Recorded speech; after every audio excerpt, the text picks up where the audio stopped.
Grande Davi! Caramba! Tu E veio com um aí, meu, casaco bonito, né, cara?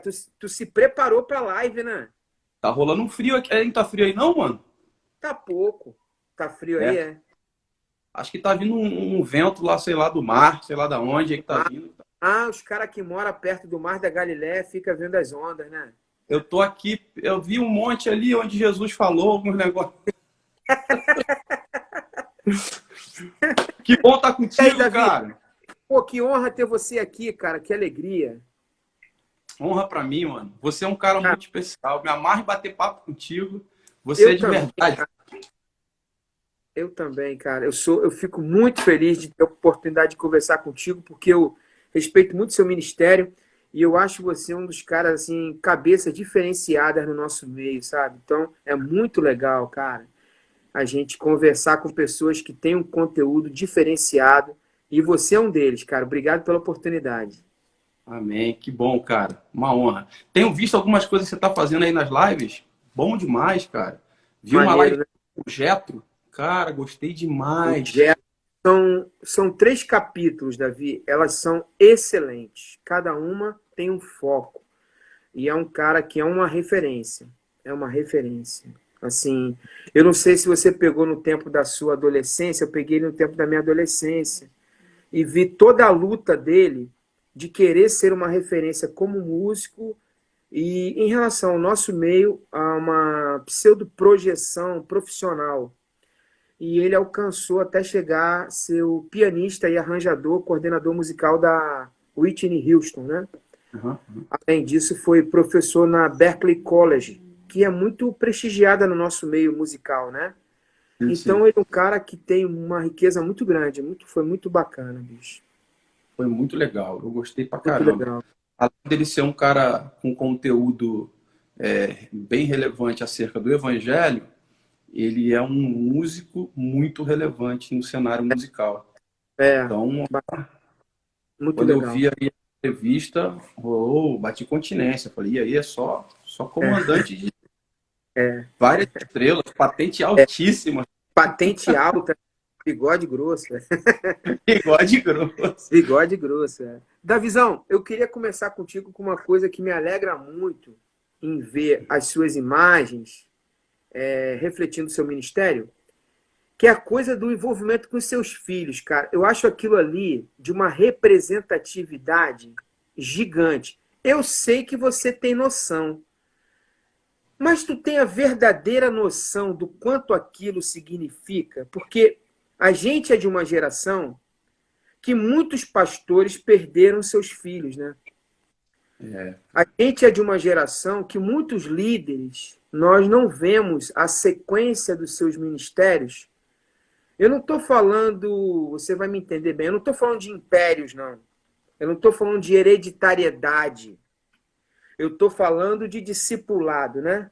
Eu estou falando de sequência de legado, aproveitando a questão familiar do discipulado em casa. uhum. E quando eu vejo seus meninos envolvidos, ministrando, cantando, deve ser um orgulho para ti, assim, um negócio assim sensacional, né? Fala sobre isso, Davi. Cara, bom, primeiro que eu sou um cara meio chorão. Então, desde sempre, desde quando eles começaram a se envolver com isso, e era de uma forma bem reservada na igreja local ou em casa, eu já derramei muitas e centenas de milhares de lágrimas vendo isso acontecer. Lindo. E quando o tempo foi passando e eu vi isso tomar uma proporção um pouco maior, já que eu, por Deus ter amplificado aquilo que ele depositou dentro de mim, e eu comecei a compartilhar, e nas redes sociais acabou tendo um alcance muito grande, quando eu comecei a compartilhar o que era natural na minha casa com os meus filhos, eu Sim. percebi as pessoas sendo muito tocadas com É. aquilo. Uhum. E, e eu cheguei até uma dúvida pensando o seguinte: eu até imaginei que se eu fizesse o meu passo a passo direitinho como pai dentro de casa, sendo de verdade um cristão dentro de casa, poderia acontecer um dia. Mas eu pensei que Uhum. ia demorar muito isso. Eu pensei Entendi. que um dia meu filho, em alguma área da vida dele, ou no futebol, até porque eles jogam bem futebol, poderia ser no futebol, já que os Os garotos jogam dois, os dois jogam bem futebol? direitinho, cara. É mesmo. Direitinho. Não são de bobeira, não. Que maneiro, Jogam. que maneiro. Então eu pensei, cara, pode ser no futebol, se for a música, bacana, que seja na música e tal, mas daqui a um tempo eles vão, de alguma forma, eu acho que vou conseguir transferir o bastão da maneira correta para que eles deem prosseguimento, mas não só na área da música, eu pensei, falei, com uma vida de caráter, né? Carregando as Uhum, características do reino de Deus, que é justiça, paz, alegria, enfim. Eu pensei que isso fosse acontecer depois de muito tempo. Quando uhum, eu comecei a perceber que quando eles iam comigo em algum ambiente, alguma viagem, ou quando eu postava algum vídeo, eu recebia centenas de milhares de mensagens dizendo, cara, eu fui muito tocado pelo que seus filhos carregam. Outros dizendo que foram reconectados com um ambiente de devoção ao Senhor. Enfim, uhum. centenas de mensagens. Então eu comecei a ponderar junto com a minha esposa, pensando e falando com ela, disse, amor, será que vai ser perigoso? A gente deve já colocar os nossos filhos para ser uma Porque, voz nessa é, geração? porque é uma exposição, né, Davi? Exatamente, por conta da exposição. Uhum, Porque, cara, você sabe muito bem, e eu sei uhum, também, que isso, inclusive, é saudável. Nós nunca seremos uma unanimidade em tudo que a gente compartilha.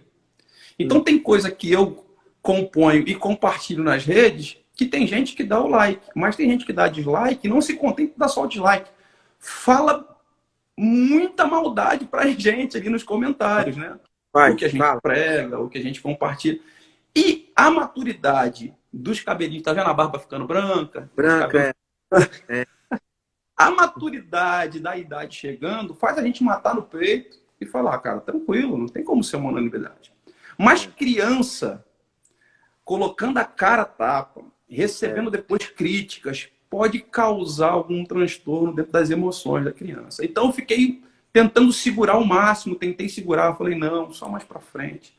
Só que aí, repito, foram centenas de milhares de mensagens dizendo, cara, os meus filhos ouvem os seus filhos e eles estão sendo mergulhados no ambiente de devoção a Deus. Olha, a nossa casa ouve os seus filhos.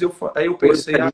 cara, tem tanta podridão na internet hoje, É, influenciando as crianças, que eu acho que vai ser muito saudável meus dois filhos, da forma como eles conseguirem serem uma influência para a geração deles. E o que está acontecendo? Está influenciando a geração deles e está olha, ultrapassando, está abençoando pais, mães, eu, pastores. Saiu agora há 15, ou menos de 15 dias, um single, o primeiro single deles, que o título é Te Seguirei Até o Fim. Cara, tá muito precioso. Eu já eu, chorei é, inúmeras e inúmeras vezes. eu nem sabia, Davi. Comecei a entrevista por essa área, nosso papo, na verdade, porque eu sinto essa, vamos dizer assim, essa marcação de posição no sentido da família, mais do que o discurso. Porque o nosso meio, ele tem umas vertentes assim, que fica muito latente o discurso, mas a prática não é alinhada, ela não vem junto. Então, você vê outdoor, né? O cara, casal Doriana, bonitinho assim, né? Um negocinho assim. Mas quando você vai para o convívio, vai perceber assim o que é postado, você vê que a família não, ela não age naquela coerência. Eu não estou aqui defendendo uma pseudo-santidade de coisas perfeitas, não. É como você falou. Eu acho que nós temos as nossas debilidades. Eu estou dizendo a questão do discurso alinhado com a prática. E eu acho que quando você dá essa demonstração com a sua família e com seus filhos, é uma marcação de posição muito importante acerca de uma família que tem um discipulado a partir de casa com reflexo de frutos verdadeiros em relação aos filhos. Eu acho lindíssimo e me sinto muito abençoado das imagens que eu vi. E por isso que eu comecei essa conversa. Eu nem sabia que eles tinham um EP. Eu vou até ouvir, chamo a atenção da galera para ouvir, porque eu vi algumas imagens, acho que do seu filho mais velho, ele ministrando assim coisas muito profundas, né? E aquilo já me impactou. E esses dias eu vi um vídeo de um cara que me impactou muito, que já é falecido, mas o legado dele foi deixado, que é o John Wimber, que é o cara que fundou a Vineyard, né? Nos Estados Unidos, nos anos 70. E eu estava acompanhando um testemunhal dele, de como tudo começou, e ele tinha uma prática, cara.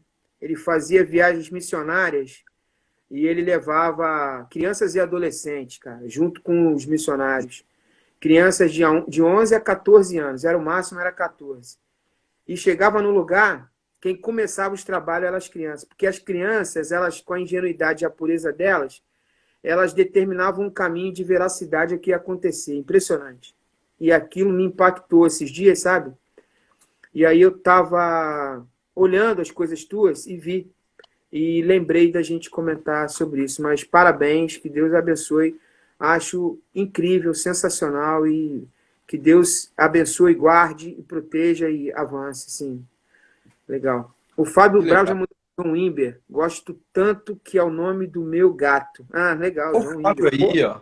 Rapaz, Fábio, o nome de John Wimber deve fazer milagre esse gato aí. o Fábio é um cara muito especial, cara. Tem que Uhum. conhecer esse cara aí, ó. É, né? O Fábio? Meu Deus do céu, velho. Esse cara É é mesmo, um salmista poderosíssimo. é Ele é a mesmo. esposa dele, a Dani. É, vou apresentar ele para você, a gente vai se Pô, aproximar aí. Os caras são. pô, amém. Ele já me conquistou. Falou que o gato tem nome de John Wimber. O cara é Aí, ó. inteligente. O cara é Pô, fera. cara. E espiritual. Pô, que legal Davi, você começar essa live falando sobre isso. Estou feliz de a gente começar conversando sobre isso, porque isso é muito precioso. Uma vez eu disse uma coisa, que minha maior missão aqui na Terra é ser pai. Aí sim, alguém questionou e botou lá, ué, pensei que fosse pregar o evangelho. E aí eu pensei, cara, melhor maneira de eu pregar o evangelho é é eu ser começando pelos pai dos seus filhos, dentro de casa, exatamente. até Né? porque a casa ela tem uma simplicidade que você não tem disfarce, você não é um personagem dentro de casa. É a realidade nua e crua. E criança saca a verdade, né? Criança tem uma pureza de sacar a verdade. E Jesus ensinou que o reino de Deus, para adentrar, tem que ser como criança, né? É Então, isso. então, eu acho que é tudo a ver. E ver as crianças numa gig com o pai, tem um amigo meu, Alexandre Pilar, acho que você deve conhecer o Alexandre Pilar. Conheço. O Alexandre Pilar também tem os filhos na banda. É algo assim, cara. Eu já fui a algumas ministrações com ele, né? Inclusive ministrei com ele e os filhos. Cara, é algo muito precioso, assim. Assim, cara, a gente ficaria aqui a live toda falando sobre isso. Eu, quando posto, por exemplo, minha família, meu filho, é onde tem mais retorno. Eu não gosto de falar sobre essas coisas porque eu não faço isso para ter retorno. Eu até Uhum. evito, entendeu? Mas, comparativamente, quando a gente analisa, a gente percebe que a demanda das pessoas é perceber que há uma verdade dentro da sua casa daquilo que você prega. Simples É, assim. simples Simples assim. assim, né? Jesus, ele ficou 30 anos em casa, né, cara? 30 anos, vivendo família. 30 anos, falou nada, nada. Obedecia a mãe, devia lavar louça, obedecia o pai, ia pra carpintaria, fazer uns móvelzinhos lá. Não fez um milagre, velho. Aí o cara, ué, não fez, porque se ele fizesse, estaria descrito. Ele não fez um milagre. 30 anos não fez milagre nenhum. Só viveu família. Simplesmente família. E olha que ele não era o líder da família. Nem no período que os comentaristas acham que José não era vivo, Jesus obedecia à mãe, É isso aí. não é? Então, tem um Passou por exemplo todo o dele. processo. Hã? Passou por todos os processos. Tem Todos que os processos. obedecer. É É. isso. É E tem algumas cenas assim que eu já refleti bastante. Quando Jesus chega no Mar da Galileia para cooptar discípulo, a impressão que o texto dá é que é a primeira vez que eles estão se vendo. Isso é mero engano. Mero engano. Também penso isso. É. Mero engano, aquilo é uma comunidade que não tem nem 4.000 pessoas no total, a Galileia. Não tem 4.000. Então, todo mundo se conhecia. Da onde eles conheciam Jesus? De cumprir as obrigações dentro de casa. Eles já ouviam falar de Jesus, de ser um bom filho, de ser É um, isso. um cara que ajudava o pai na carpintaria, deveria consertar barco, porque carpintaria mexe com madeira. Então, não era um cara que era 7-1 com a entrega de barco, com o conserto de barco. Era um cara conhecido como obediente da mãe. Era essa forma que eles conheciam. Não conheciam ele por causa de nenhum milagre. Nenhum. Né? Eu, É isso. eu penso assim. Só é isso. Uhul. Davi, eu queria começar assim. Você falando como é que você chegou no esquema do louvor e adoração. do seu processo de conversão, você como músico, mas a partir de um chamado que você falou, cara, eu preciso me envolver com louvor e adoração. Quando se deu esse processo, Davi? Então, vamos lá. Eu nasci num lar cristão, né? A geração anterior da minha mãe, que é da minha avó, que é aquela irmã do coque, aquelas irmãs de oração, Sei. do joelho no chão. E então minha avó já tinha mergulhado minha mãe, minha tia, família, né, no Evangelho. Então, quando eu nasci, eu já estava desde pequenininho indo para o ensaio do coral, que minha mãe cantava, minha avó cantava na Igreja Batista em Jardim América. Legal. Então, logo aprendi a tocar, me apaixonei lá pela bateria, comecei tocando algumas coisas. Já criança ali, peguei os primeiros acordes, aí tinha o coral infantil da igreja, depois tinha o louvor da igreja. E nessa fase, quando eu era ainda o início da adolescência, eu ouvia uns caras que eram muito voltados para esse ambiente de adoração vertical, né? Que era o Asaf, né? Ademar de Campos. Um pouco depois eu comecei a ouvir muito, e foi até ouvir mais ainda, foi o Bené Gomes. O Bené. Bené, cara, as Quem músicas tá de aqui na poesia é um negócio fenomenal. Tem gente famosa aqui na live, é o Fael Magalhães, cara. Que isso, outra patente alta. Fez Patente back em vários projetos que eu produzi. gravou, e foi durante muito tempo o backing da Aline Barros, né? Foi isso mesmo. Ele com a irmã dele, pô, a Jane. É. Jane, cara, essa galera Tem uma carreira solo agora muito bem estabelecida, um ministro de louvor, muito fera também. Pô, ele é um cara muito... Maior saudade dele. Um beijão pra você aí, Fael. Obrigado pelo carinho da companhia aqui, Fael. Tamo junto. Legal. E aí, como eu tava te falando, eu ouvi muito o Bené. O Bené me influenciou muito, assim, com as canções dele da época do Koinonia. Do esquema do Koinonia? Oi? Lá do esquema do Koinonia, quando era Isso, oriundo aquelas canções dele. lá de Goiânia. O Espírito de Deus está aqui, operando em nossos corações, bicho. Isso é sério demais, cara. Demais. E aí, o que aconteceu? Aí depois eu fui entrando assim naquela fase de curtir muito o rock and roll, porque surgiu também, tinha o Rebanhão. O Rebanhão, quando meu pai trouxe o disco para casa, eu fiquei doido, né? Era o LP, né? E aí eu fui em alguns eventos do Rebanhão. Mais doce que o mel. Doce que o mel. Janires e companhia, né? Janires, Pedrinho, Paulo Marota, Carlinhos Félix. Era um negócio muito bacana pra gente que era jovem. Eu ia no Canecão ver o show dos caras, eu ia onde eles estavam. E aí eu fui curtindo muito essa vibe da pegada mais pop rock, né? Garoto e tal, pô, já tinha tocado batera. Mas sempre nos ambientes, na igreja local, voltava a ter as canções do Bené, né? Legal. O único que é digno de receber. Então o que acontece? Ainda que eu tenha tido bandas, eu já fui de algumas bandas e tal, e teve o lance do rock, aí depois veio a oficina e tal, mas sempre a essência do louvor e adoração estava cravado aqui dentro de mim, né?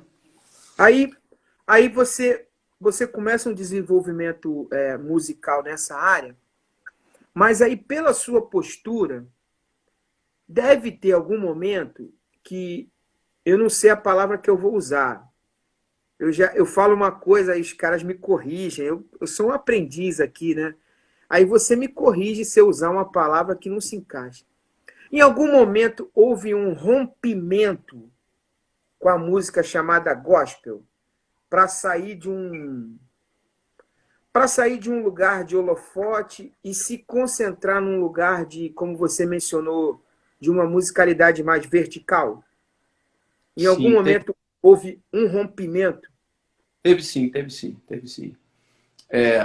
Enquanto eu fui me apaixonando por música, e música é algo muito apaixonante, e eu nasci com esse presente de Deus, de poder me comunicar com essa arte da música, teve uma fase, foi logo no início da minha fase adulta, eu fui me distanciando das coisas espirituais e me concentrando só nas coisas materiais e humanas da música e tal. O que aconteceu comigo é que eu virei o que as pessoas chamam de crente Raimundo. Um pé na igreja e outro no mundo. Né? Entendi. E aí eu virei aquele crente de mentira, que às vezes Uhum. ia nas reuniões e estava até cantando músicas sobre Deus, sobre as escrituras sagradas, mas eu não vivia de verdade o que tinha que viver com Deus. Uhum. Então eu fiquei um cara bem assim, um falso cristão, né?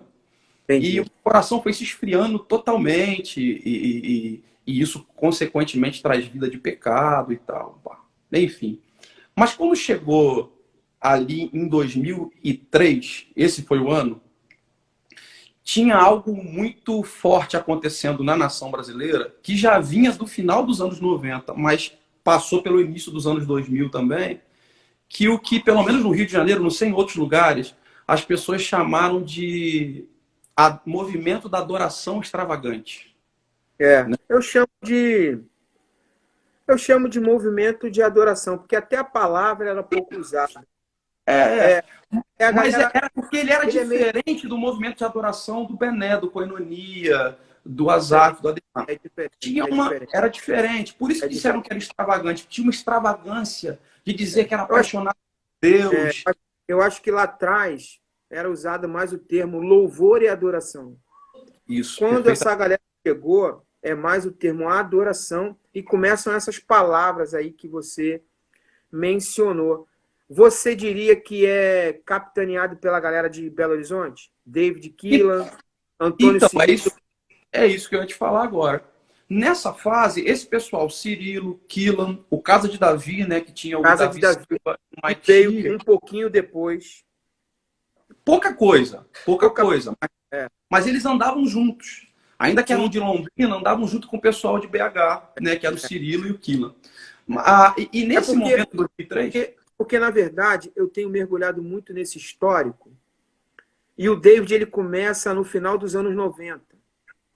E a Casa de Davi, ela começa no início dos anos 2000. Mas há uma influência do mesmo segmento, assim, da mesma essência. Agora, sim, é uma galera que ela tem uma influência de um casal, Davi. Eu não sei se você está ligado. Você deve estar ligado. Tem um Dan casal, Duque e Marty Duke. exatamente. É, o, Então, eu ia chegar nele. é Eu ia chegar nesse. na verdade fruto de um desenvolvimento de Morningstar, que é um ministério americano que tem uma Perfeitamente. influência vertical dessa musicalidade, que influenciou o que eles faziam aqui no Fogo e Glória, Isso. no Fogo e Glória, quando David é o capitão do barco, e depois é o Antônio Cirilo, né? Uhum. E aí vem todo um movimento, né? É. Que faz com que influenciasse a nação brasileira inteira, né? É verdade. Então, nesse ano, em 2003, então eu estava aquele cara meio que com o coração frio, não aquecido pelo ambiente de devoção e santidade, de me separar para Deus. E nesse momento, esse movimento, eu me lembro que no culto na igreja onde eu estava, ali meio frio, na minha, um irmão da igreja, sozinho no teclado, começou a cantar uma música que eu não sabia de quem era. Depois eu vim saber que era uma versão de uma música gringa que o Killan tinha gravado, né? Mas eu não conhecia ninguém, nem o David Killan, nem ninguém. Mas esse garoto sentou no piano no meio do culto e ele cantou: quando a música esmorece, o Uhum. resto desaparece. É Simplesmente, essência da adoração, né? Lincoln, foi como se eu tivesse recebido um soco na minha cara, assim, ó. Blá, e no peito. Puf, um choque dentro de mim. Eu chorava de soluçar, Lincoln. Eu ficava no banco sentado soluçando, chorando. Você, Aquela letra, você, aquela música você entrou sabe que dentro. essa canção ela é emblemática, né? Você já ouviu falar a história dessa canção? Já ouviu falar? Sim, exatamente. Depois eu fui pesquisar. É. Mas nesse momento, assim, te respondendo, onde foi o momento da virada de chave dentro de mim? Uhum. Foi esse momento ali em 2003. E aí um amigo meu da igreja local falou: cara, deixa eu te mostrar outras músicas desse segmento e tal. Me mostrou também o caso de Davi. Eu te confesso que por estar vindo na área musical, quando eu ouvi a primeira vez, eu achei a musicalidade dos discos um pouco fraca. Pobre. Era pobre, mas quando eu prestava atenção na essência, era um negócio muito de verdade, cara. Era muito profundo o que se dizia, o ambiente que eles captavam, né, das gravações. E aquilo me tocou e eu comecei a ir até as conferências. Elas aconteciam em Honório Gurgel, na comunidade Honório Gurgel. Bento Ribeiro. Bento Ribeiro, E eu vou usar a seguinte expressão. Eu acho que eu me internei em todas essas conferências de adoração. E quando essas canções me pegaram e começaram a me transformar por dentro, junto com o Danduque e a Marte, tiveram dois caras que me tocaram muito, porque eles eram os caras da palavra. Ainda que cantassem algumas canções, mas na palavra, a forma e a paixão com que eles comunicavam, então era o Gregório McNutt e o outro era o Judson de Oliveira. Esses dois caras, eles, sem saber, eles me sacudiram por dentro com o conteúdo da mensagem do Evangelho, com paixão.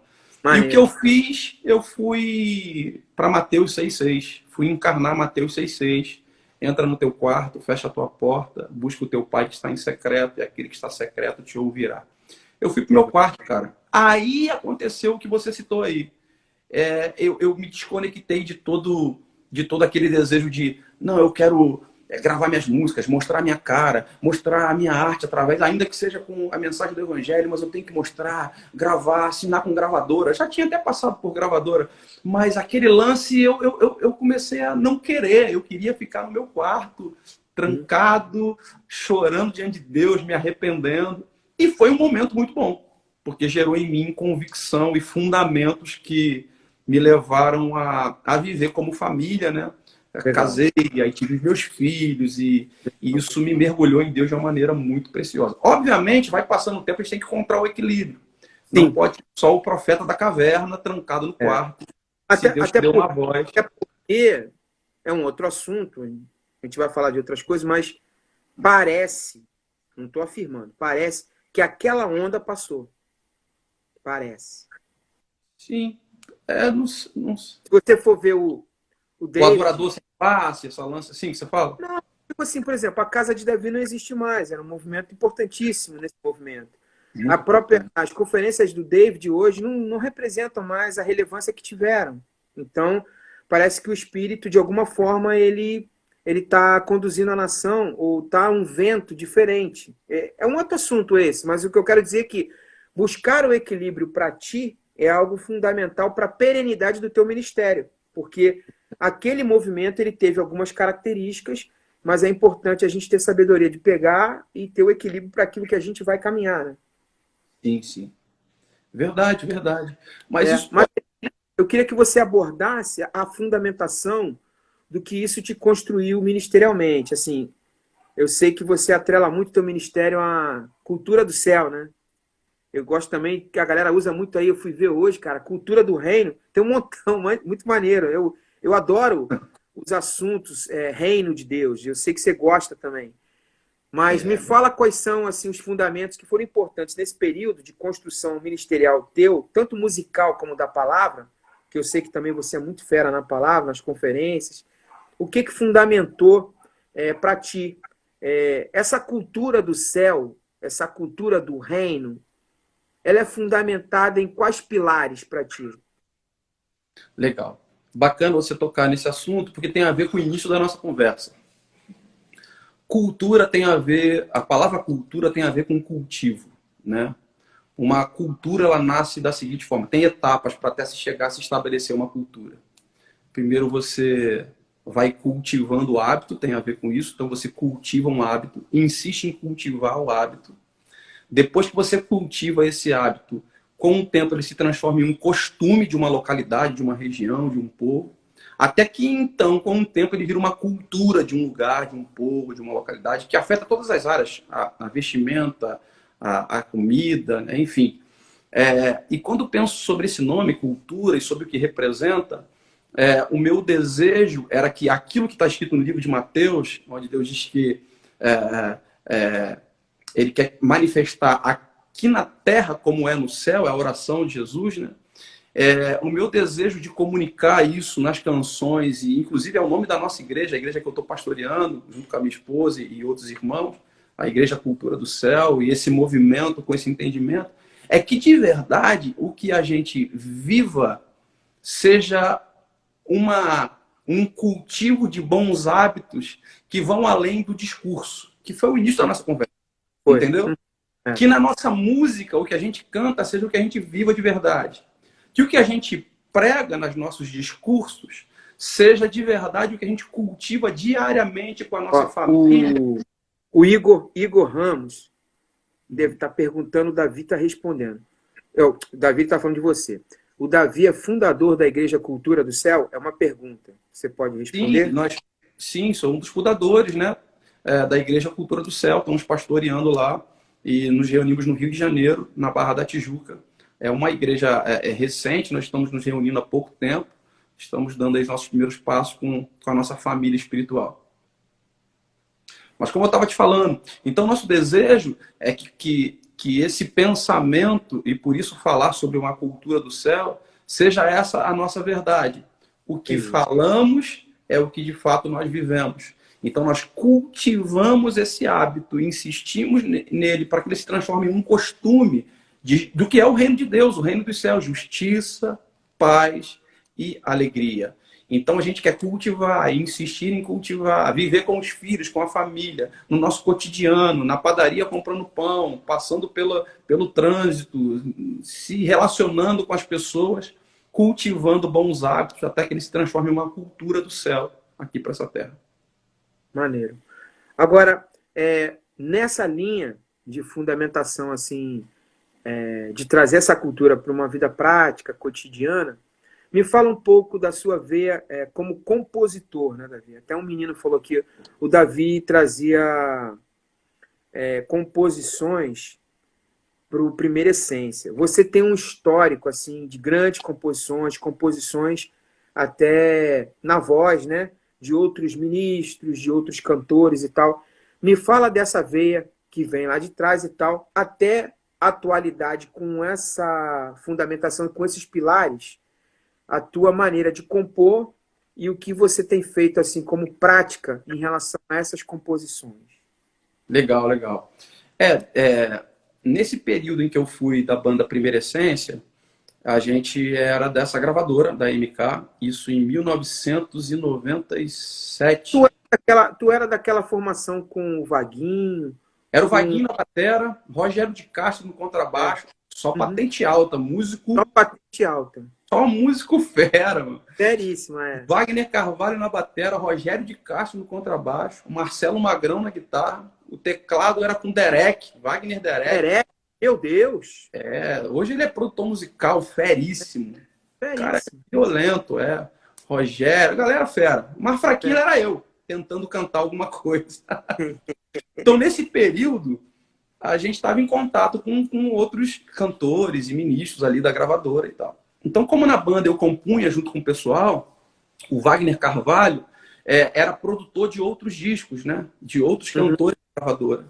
Então ele me dizia, Davi, vamos colar e vamos compor as músicas. Eu tô aqui produzindo, vamos mostrar as músicas que a gente tem pro pessoal. E isso foi amplificando um pouco mais, até a dona da gravadora ouvir as canções.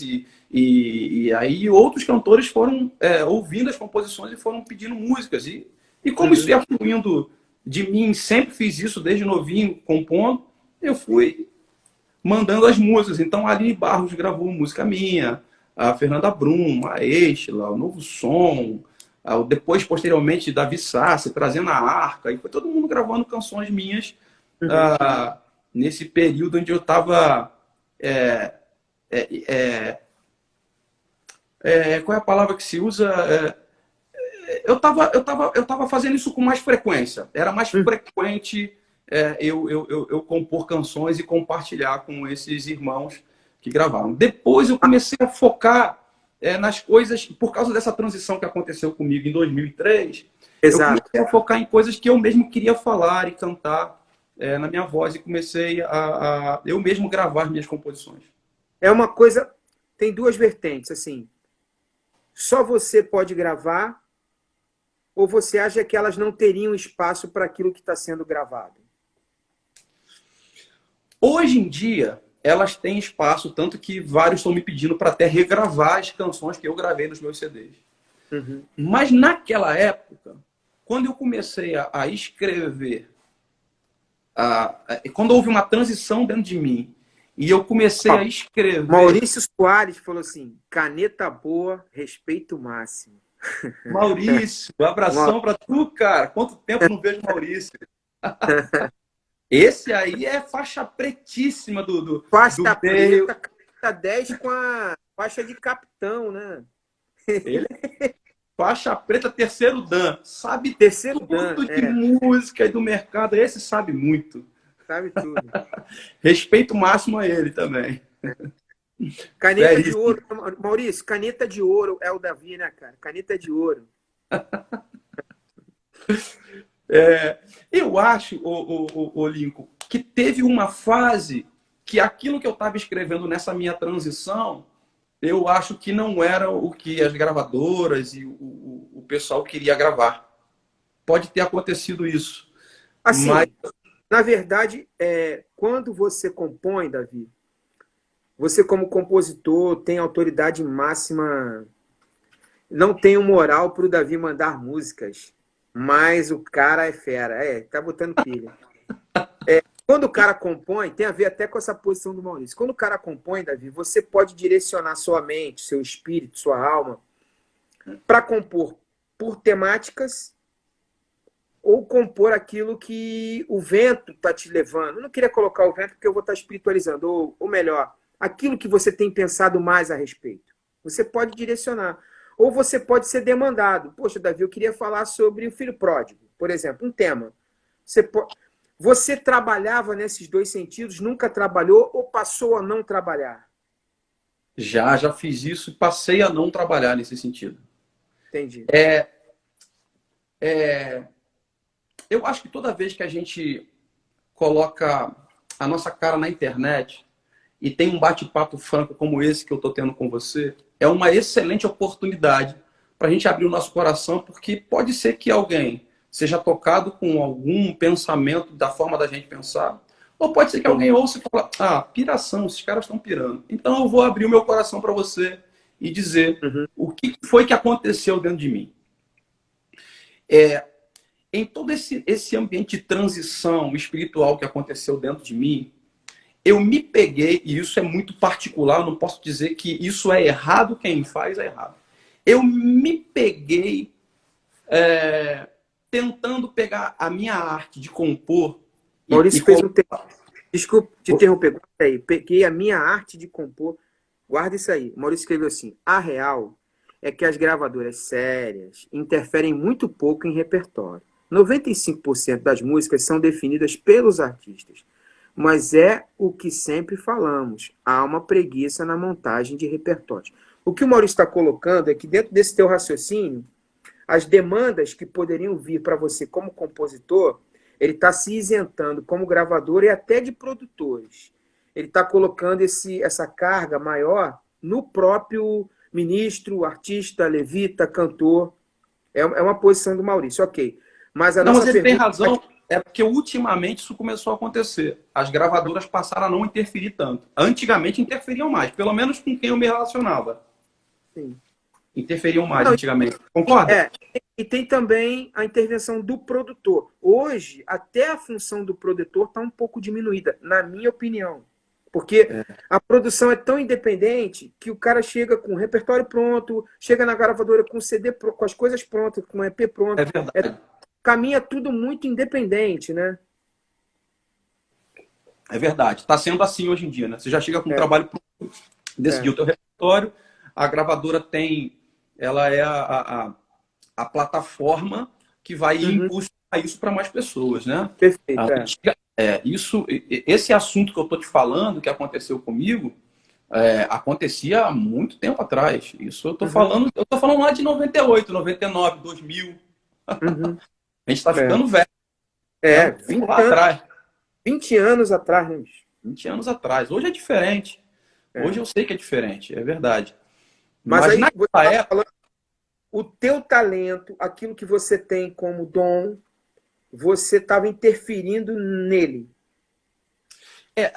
foi assim, ó, deixa eu te explicar. É, eu olhei para dentro de mim e me percebi. Deixa eu tentar explicar por parte. Eu penso, meu pensamento particular, não faço disso uma doutrina e acho que todo mundo tem que seguir isso e quem não segue isso está errado. Não. É pessoal meu. Uhum. Se a minha arte e o meu dom de compor estão totalmente dedicados ao serviço da causa do reino de Deus, ainda que estejam dentro do que as pessoas chamam de mercado da música, se esse meu talento de compor é colocado a serviço da causa do reino de Deus, para compartilhar a mensagem correta, e aí sim influenciar toda uma geração a olhar para o alto, olhar para Deus, para serem abraçadas também com a graça do Senhor e com a misericórdia dele, e terem a sua alma tocada para que o Espírito seja acessado. Se eu faço isso com a minha arte, eu estou servindo a Deus. Uhum. Ponto. Ponto. Então, ponto.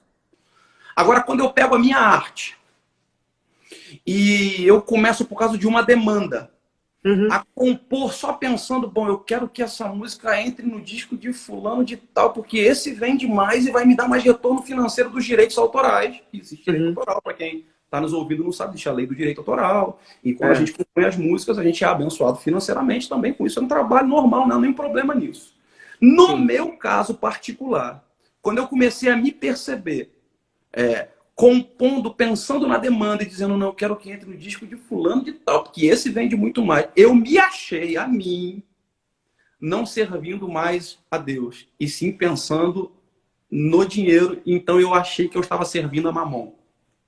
Entendi. Eu achei, poxa, eu tô com um discurso montadinho. Eu tô com um Uhum. discurso perfeito.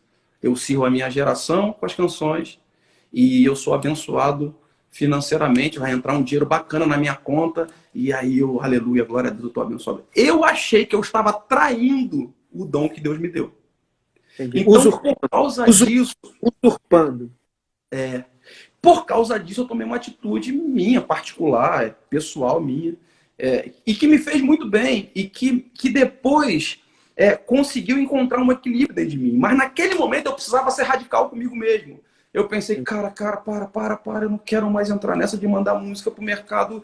Eu tô equivocado, eu tô pensando só no dinheiro. Então eu voltei novamente pro meu quarto secreto. E eu fui compor canções para que eu mesmo cantasse, para que eu fosse compartilhar nas conferências onde eu estava indo e tal. Então, eu dei meio O que essa pausa, assim, entendeu? Maurício E falou isso assim, foi porque encontrou um equilíbrio. Desculpa. nada, é só para deixar a galera participar. O Maurício tá gostando, eu respeito o Maurício pra caramba.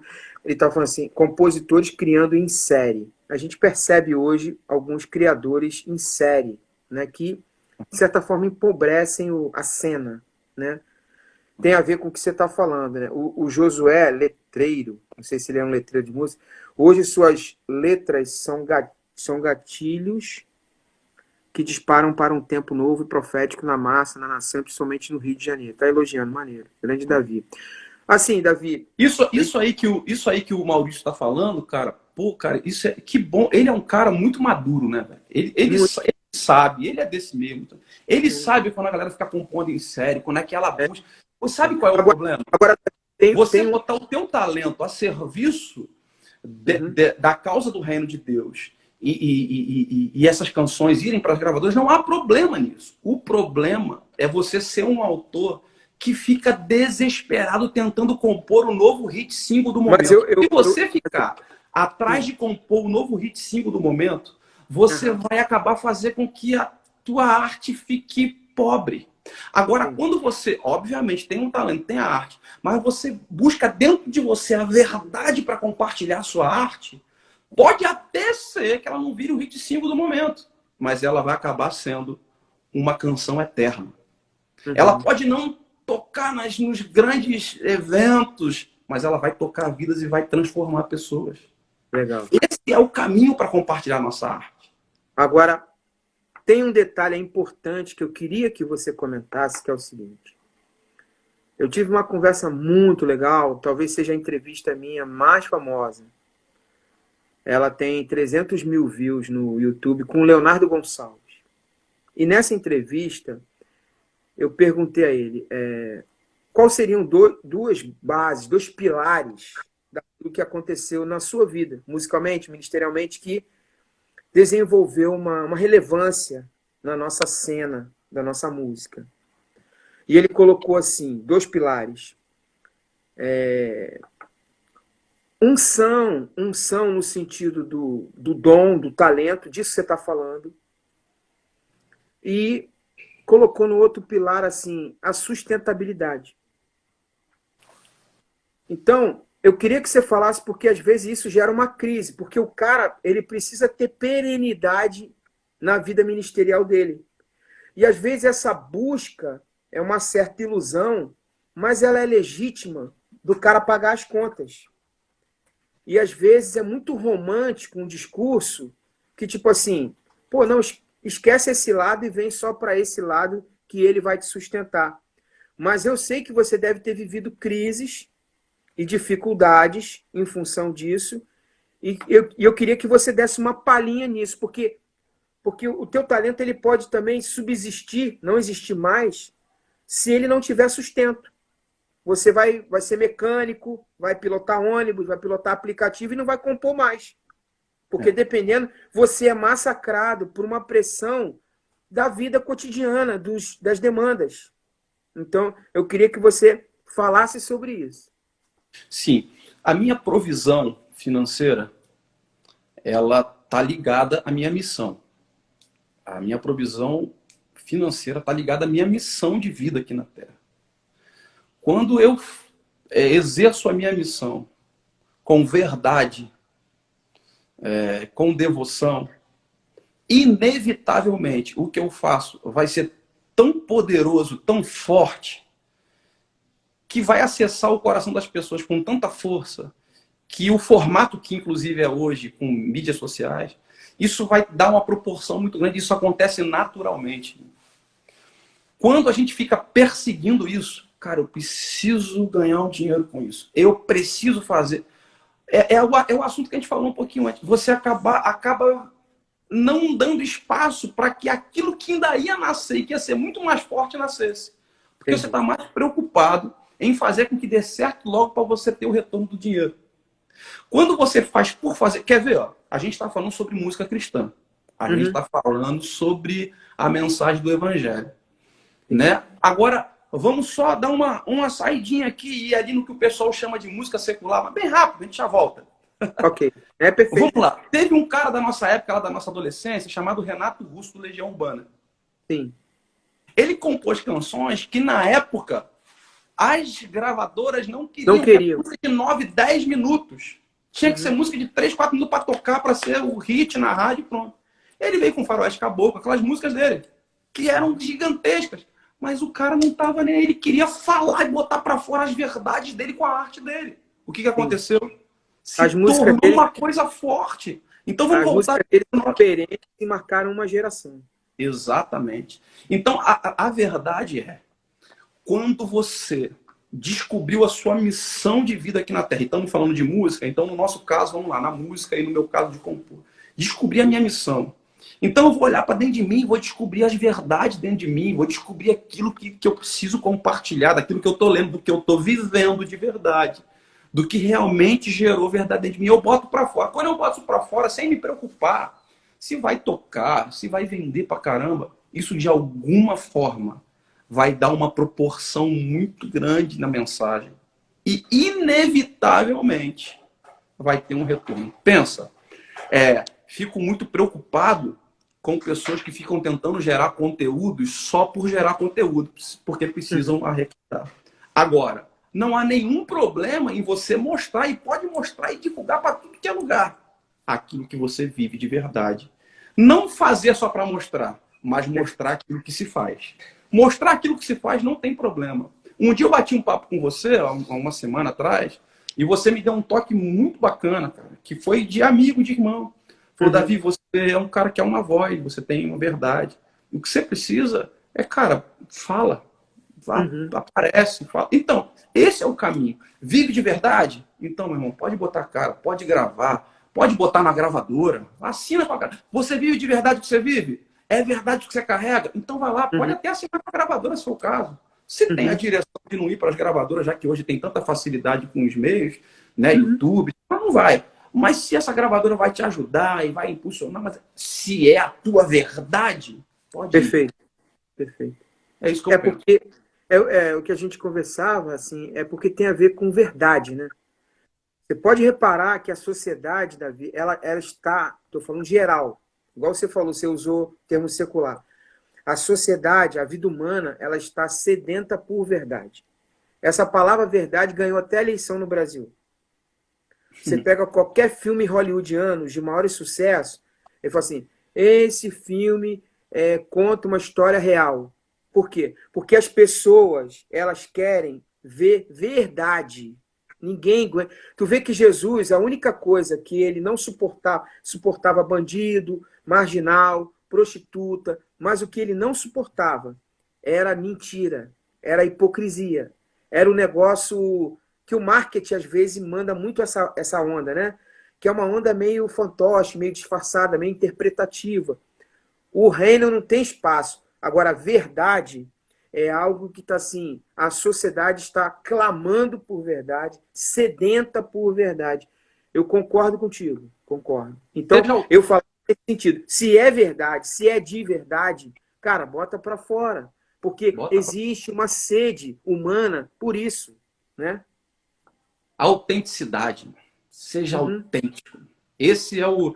Se a gente pode usar essa palavra, com todo respeito, entre aspas, mas se tem um produto hoje que é muito valioso, é a autenticidade. Seja autêntico.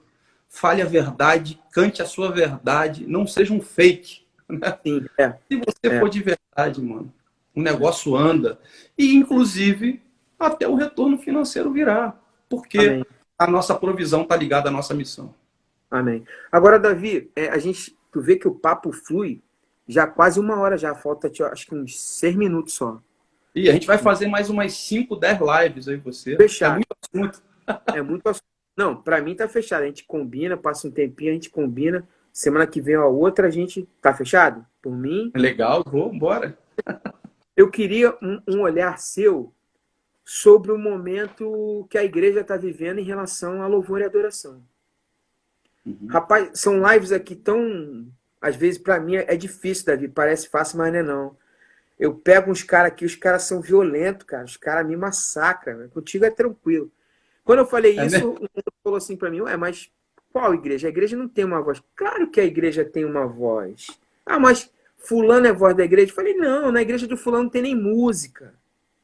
Na igreja de fulano canta a música de Beltrano. Então, Beltrano é meio que a voz da igreja. Existe um cancioneiro da igreja, tá me entendendo, Davi?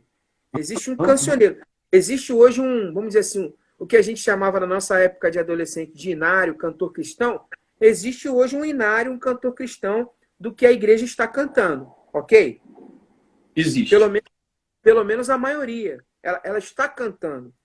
Sobre esse cancioneiro atual que a igreja está cantando, que tem parte antiga, parte moderna, esse repertório, esse cancioneiro, qual é o seu olhar sobre ele? Ele está debilitado? Ele está em série? Ele está coerente? Ele está de acordo com o que você tem feito? Qual o seu olhar sobre esse cancioneiro de louvor e adoração da igreja brasileira hoje? Olha, como sempre, em todos os turnos, aconteceu o que está acontecendo de novo. Teve um momento que a gente estava conversando, e o Maurício Soares, e a gente estava falando sobre composição, e ele falou assim, o problema é que o pessoal fica colando, é uma colagem, né? É o famoso Ctrl-C, Ctrl-V, e ele tem razão nisso. As pessoas viram, mais uma vez, um novo turno de pessoas que se tornaram uma voz com as suas canções, e elas tomaram uma proporção grande no Brasil, e foi até para fora do Brasil. Hoje tem irmão... Antigamente, a gente fazia versão das músicas dos gringos. Hoje tem gringo fazendo versão da música de brasileiros no meio cristão. Verdade, verdade. E o que aconteceu? Tomou uma proporção tão grande e hoje botaram o nome de worship. Worship. Esse nome tá forte, esse tal de worship. A mania de... a mania de botar tudo nome gringo. Mas bacana também, não tem problema. Se botar esse nome, eu não sei se o que eu faço é worship, se não é. Eu só adoro a Deus e faço meu som. Essas canções tomaram uma proporção muito grande. E o que aconteceu de novo nesse turno? Começaram a copiar e colar. Então pegaram as frases das canções que a gente vinha fazendo e que tomaram a proporção e começaram a colar. Bom, é o reino, então falo do reino, é o céu na terra, e vai botando, e ficou só copiando e colando. E aí, meu irmão, empobreceu de novo, virou uma modinha de novo. Entendi. Tá desse jeito de novo. Em meio a tudo isso, ainda tem muita gente de verdade. Eu conheço irmãos que são verdadeiros. Eu estava falando agora há pouco para você do Fábio e da Dani, são salmistas poderosíssimos, que vão lá e cavam o coração de Deus, e aquilo que eles veem no Espírito, eles começam a comunicar com palavras em suas canções. Eu reconheço o Alê Vilas Boas como um desses também. Tem vários outros irmãos. Eu não quero cometer aqui o equívoco de esquecer o nome, citando alguns e esquecer de outros, porque tem outros. Tom Molinari é um desses também. E aí eu poderia ir buscando aqui os nomes, mas para poder ser rápido, dizer para você, o que eu tenho visto hoje em dia é isso. Mais uma vez, virou Ctrl+C, Ctrl+V. Virou modinha de novo, mas ainda assim, ainda tem os 7 mil que não se dobraram a Baal. Amém. Assim, Davi, foi uma honra, um privilégio. Eu confesso a você que eu sempre me surpreendo assim muito contigo, porque a gente vai devagar, o negócio cresce assim, dá vontade de ficar aqui um tempão. Mas você tem 30 segundos, no máximo 1 minuto, para deixar uma palavra para a galera que nos prestigiou, que estava aqui, mó galerão, foi crescendo aqui, muita gente aqui com a gente. Deixa uma palavra de Deus para a vida dessas pessoas e muito obrigado, Davi. Mano, eu que agradeço. Uma honra você poder abrir esse espaço para eu poder falar sobre o que eu tenho vivido com a minha família, com a minha casa, com a minha família espiritual, que é a nossa Igreja Cultura do Céu, com meus irmãos lá, o Diene, a Tayana, e tem tanta gente, o Gil, enfim, eu vou tentar ser rápido aqui. Tem o pessoal da minha equipe também, o Juan, o Rafael, o Felipe. Obrigado por esse espaço, poder compartilhar o que a gente tem vivido aqui. Eu quero dizer o seguinte, diante de tudo isso que a gente falou, vamos ser firmes e constantes naquilo que Deus chamou a gente para viver. Amém. Vamos finalizar com um pedaço dessa conversa do final aqui. Não vamos tentar ficar sendo uma cópia daquilo que Deus não chamou a gente para ser. Se eu não me engano, foi o Bill Johnson que falou, ele disse o seguinte, quando você descobriu que você nasceu para ser, você nunca mais vai querer imitar nenhuma outra pessoa a não ser você mesmo. Descubra o que você nasceu para ser. Deus te abençoe muito, Davi. Legal, você conferiu mais um podcast do Lincoln Lira. Sou eu por aqui. Obrigado pela sua companhia. E a gente se encontra. Fique muito à vontade a conferir todos os nossos conteúdos nas nossas redes sociais, através do Instagram, a nossa super conta no YouTube e também através do Facebook. Fique muito à vontade e a gente se encontra até um próximo encontro. Deus te abençoe muito, super valeu e tchau, tchau.